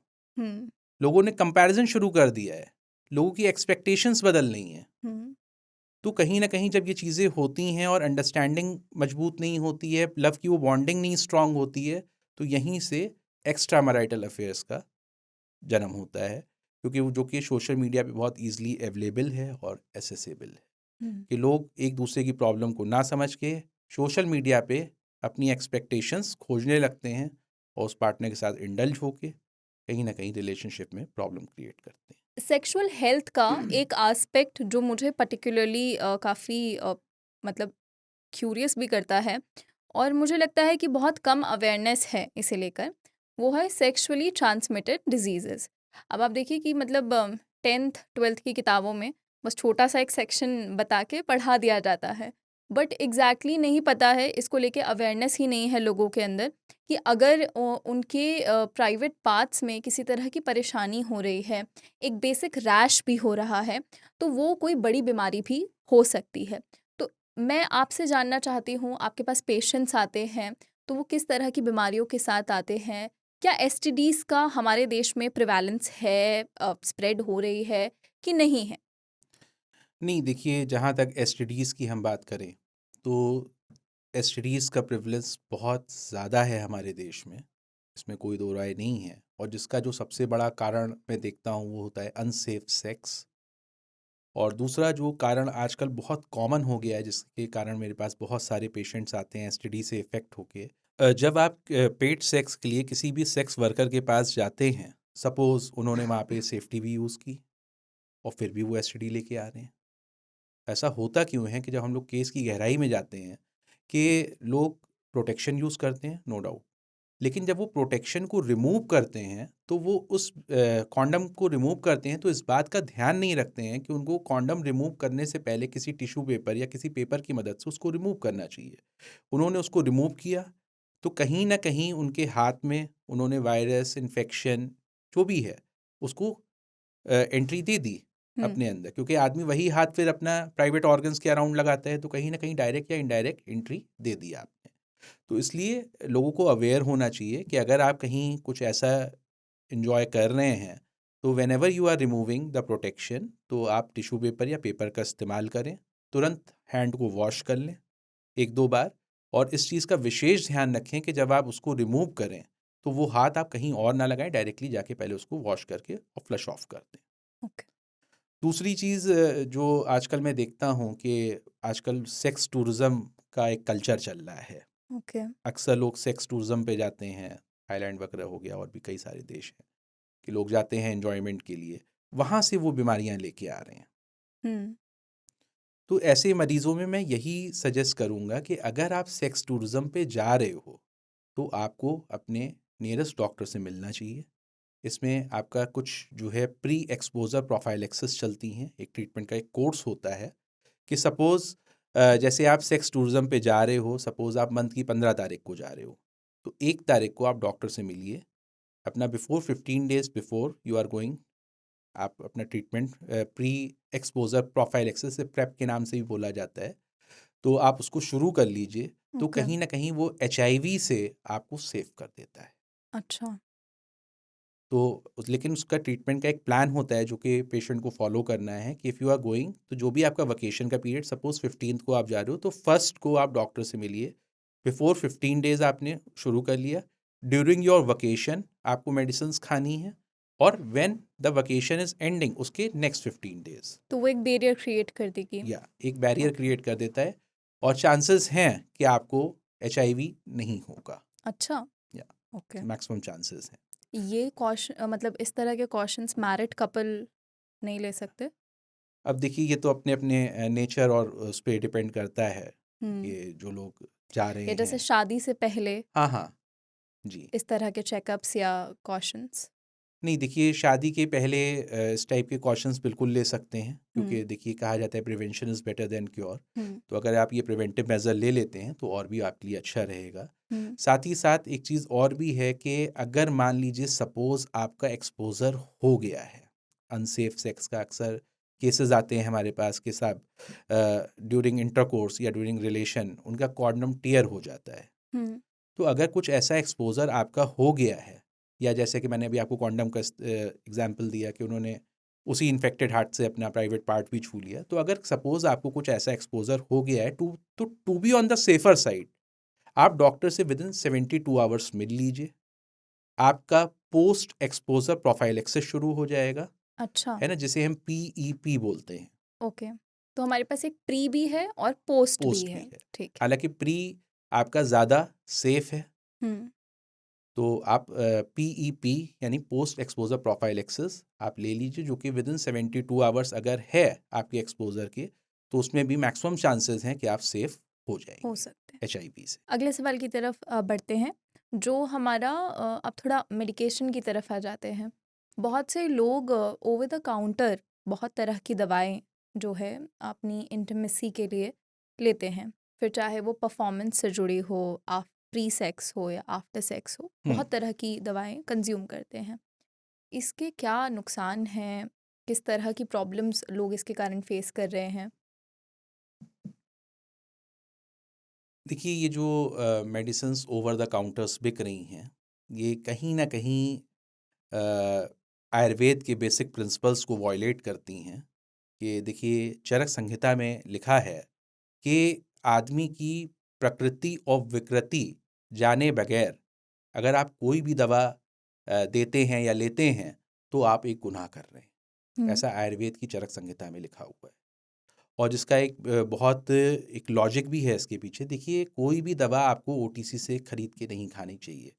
क्यों मैं ऐसा कह रहा हूँ? क्योंकि देखिए, जब आप डॉक्टर के पास जाते हैं, अक्सर लोग आजकल शॉर्टकट तरीका अपनाने लगे हैं कि डॉक्टर से कंसल्ट नहीं करना चाहते हैं। उन्होंने सोचा ये प्रॉब्लम है, वो किसी भी मेडिकल स्टोर पे गए, वहाँ केमिस्ट ने उसको कोई भी दवा दे दी, बगैर उसकी हिस्ट्री लिए, बगैर जाने समझे कि इसके साथ क्या कॉम्प्लिकेशंस आ सकती हैं। तो देखिए, क्या है कि जब आप डॉक्टर के पास जाते हैं, तो डॉक्टर आपकी एक प्रॉपर हिस्ट्री लेता है, प्रॉपर एग्जामिनेशन करता है, आपकी प्रॉब्लम की डीप रूट कॉज तक जाता है, रिक्वायर्ड टेस्ट करवाता है, आपके बॉडी वेट के अकॉर्डिंगली, आपकी एज के अकॉर्डिंगली, तब वो डिसाइड करता है कि क्या दवा आपको देनी है जो कि आपके लिए सेफ हो।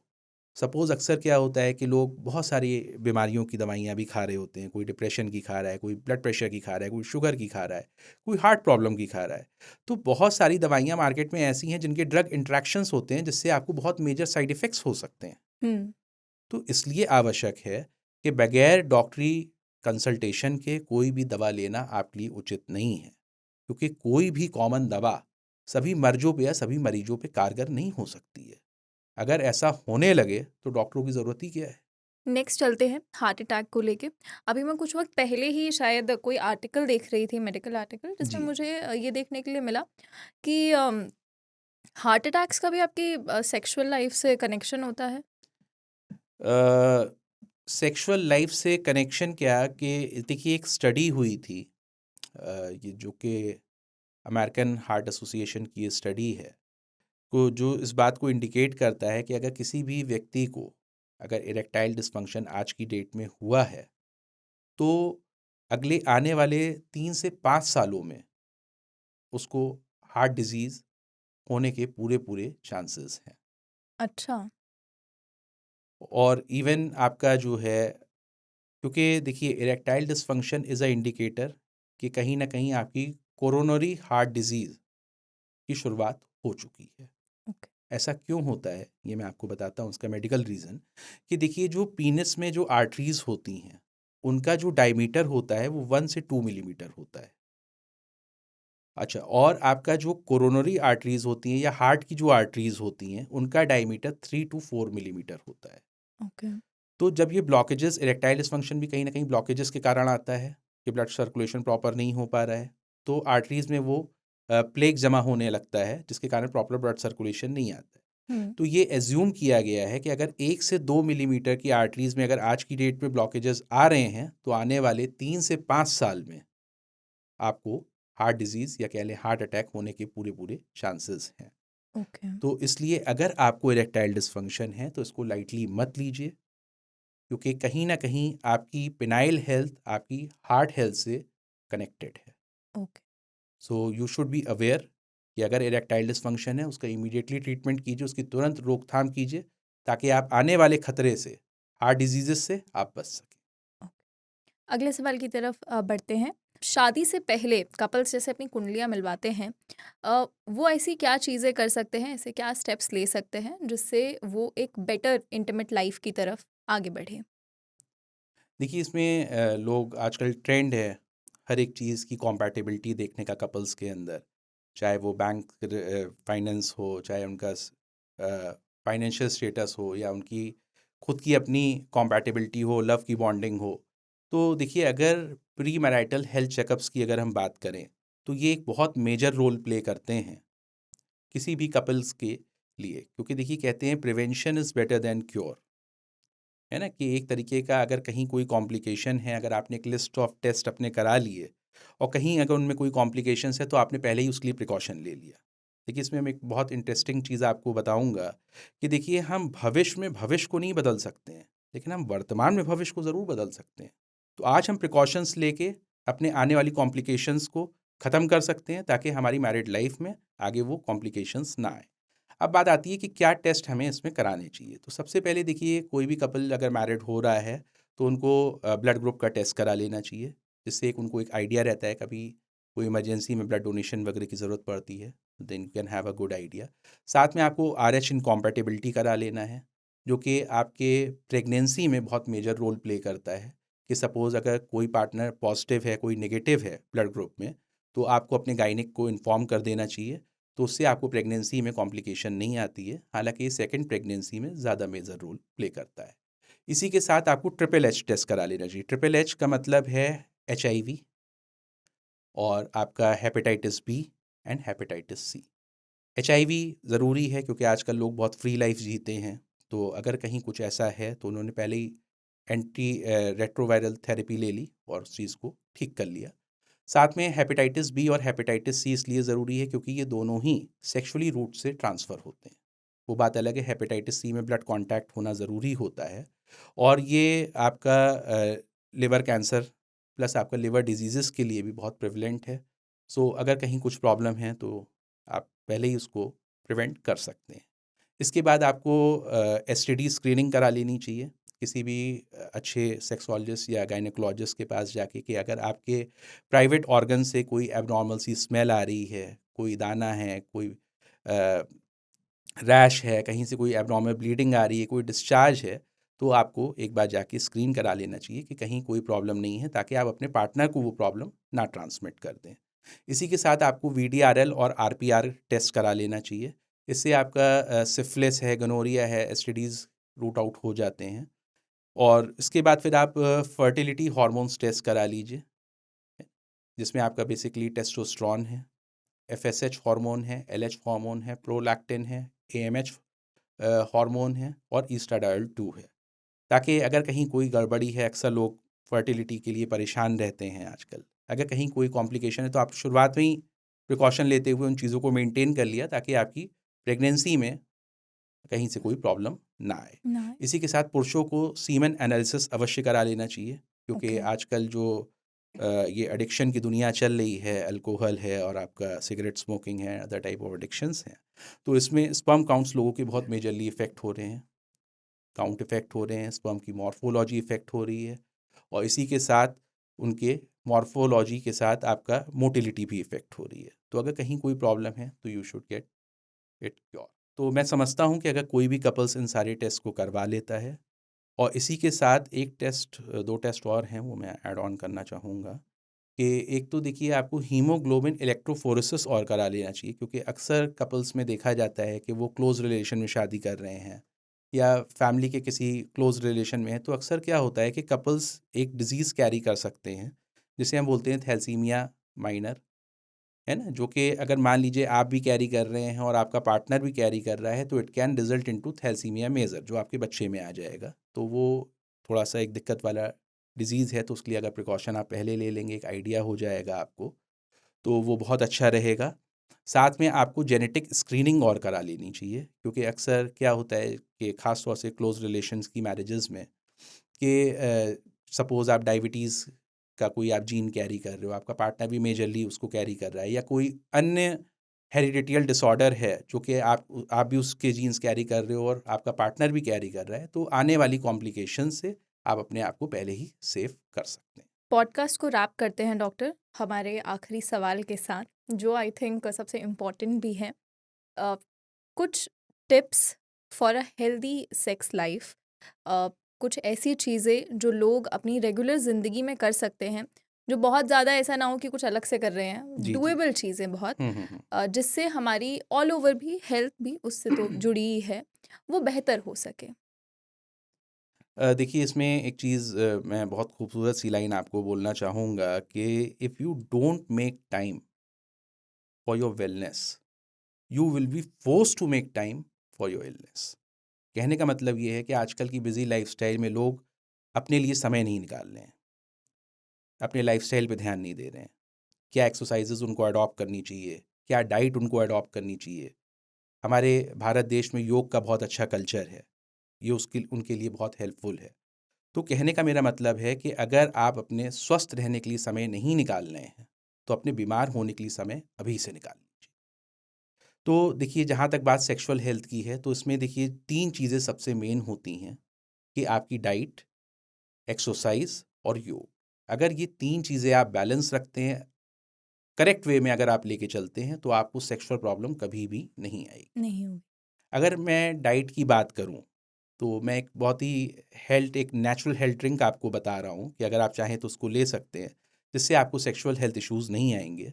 जिसमें क्या है कि आप बीटरूट लीजिए, ये ओके। आपके नाइट्रिक ऑक्साइड लेवल्स को बढ़ाता हम्म। है ना? बीटरूट के साथ आप वाटरमेलन को मिक्स कर लीजिए, ये हम्म। आपका एल सिट्रुलिन रिच होता है, जो कि ब्लड सर्कुलेशन में हेल्प करता है। प्लस आप कुछ इसमें नट्स हैं, सीड्स हैं, मिला सकते हैं। नट्स में आप वॉलनट्स ले लीजिए, this is omega 3 fatty acid rich, which has a very major role in the fertility health.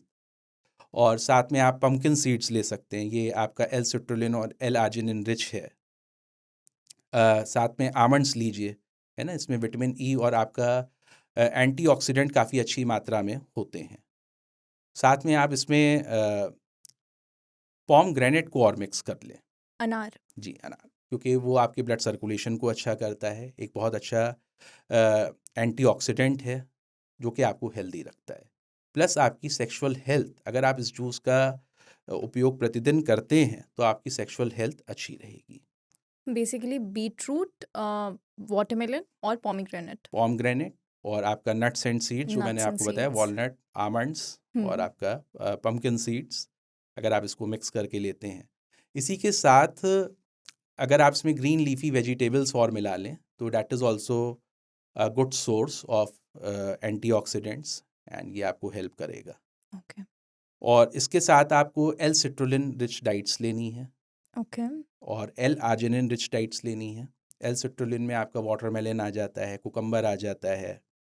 Pumpkin seeds आप लीजिए, पम्पकिन सीड्स आपका एल सिट्रुलिन रिच भी है, एल आर्जिनिन रिच भी हम्म। है ना? इसमें और साथ में अगर एल आर्जिनिन रिच डाइट्स की हम बात करें, आप सोयाबीन ले सकते हो। अच्छा। हाँ, that is a very good source of L arginine, okay. है ना? और साथ में आप जो है मिल्क एंड मिल्क प्रोडक्ट्स ले सकते हैं, लाइक आपका दूध, दही, मक्खन, पनीर, छाछ, मट्ठा, इन सब में आपको एल आर्जिनिन अच्छी मात्रा में मिलता है। और आमंड्स लीजिए साथ में, इट इज़ ऑल्सो गुड।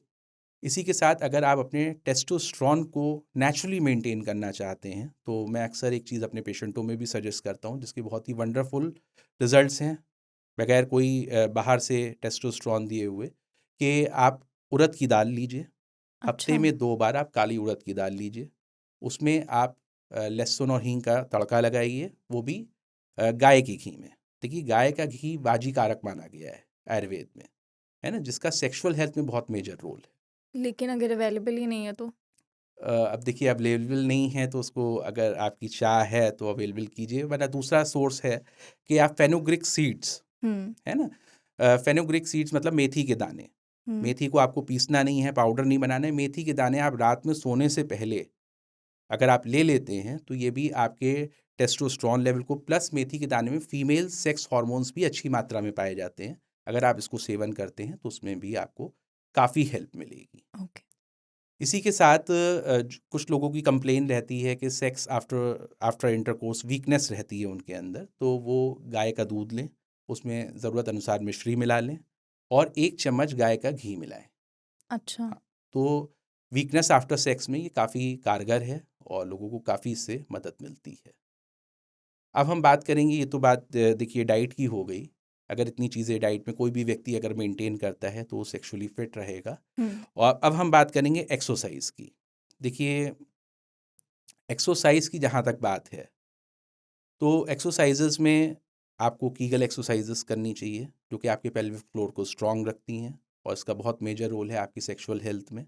साथ ही साथ आपको मॉर्निंग वॉक करना चाहिए। ओके। मॉर्निंग वॉक आपके लिए बहुत ज़रूरी है।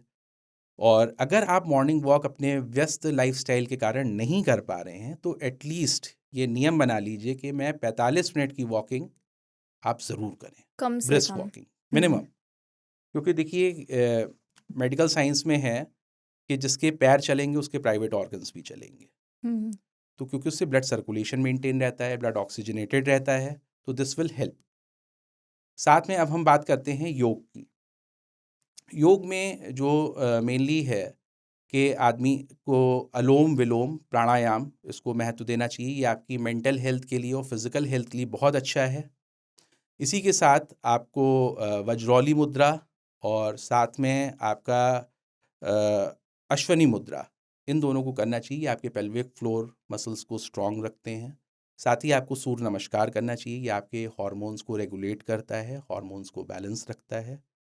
और इसी के साथ आपको वज्र आसन भी करना चाहिए क्योंकि ये आपके डाइजेस्टिव सिस्टम को बैलेंस रखता है और डाइजेस्टिव सिस्टम का बहुत मेजर रोल होता है आपकी सेक्सुअल हेल्थ में, सेक्सुअल हेल्थ पे। Plus fertility health. ओके, तो अगर आप ये उपाय अपनाते हैं तो मैं समझता हूँ कि आप हेल्दी रहेंगे। बिल्कुल। तो डॉक्टर सारांश के साथ हमने विस्तार से बातचीत की है आज कि किसी भी आम इंसान को, एक कपल को अपनी इंटीमेट लाइफ में किस तरह के चैलेंजेस फेस करने पड़ सकते हैं, उनका क्या सल्यूशन है, और लास्ट में उन्होंने काफ़ी विस्तार से हमें बताया है कि खाने पीने की चीज़ें और योगा एक्सरसाइजेस से आप अपनी लाइफ को एक हेल्दी दिशा कैसे दे सकते हैं। आज के एपिसोड में इतना ही। नमस्कार, फिर मुलाकात होगी।